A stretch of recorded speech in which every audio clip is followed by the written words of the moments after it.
دا هغه کسان دي چې که موږ دوی ته په ځمکه کې قدرت ورکړو نو لمونځ به قایم کړي، زکات به ورکړي، په ښو چارو به امر وکړي او له بدیو نه به منع وکړي او د ټولو چارو پای د الله په لاس کې دی.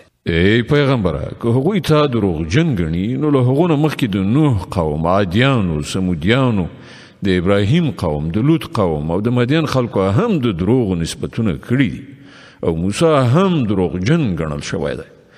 د حق دغه ټولو منکرانو ته ما لومړی مهلت ورکړ، بیا مې ونیول. اوس وګورئ چې زما عذاب څنګه و. څومره سیمې چې د هغو خلک منحرف و موږ هغه تباه کړي دي او نن هغه په خپلو چتونو باندې نسکورې پرتې دي. څومره څاګانې شاړې او څومره ماڼۍ کنډوالې شوي دي. دوی په ځمکه کې ګرځېدلي را ګرځېدلي نه دي چې زړونه یې پوهېدونکي او غوږونه یې اورېدونکي شوي وای. حقیقت دا دی چې سترګې نه ړندېږي خو هغه زړونه ړندېږي چې په سینو کې دي.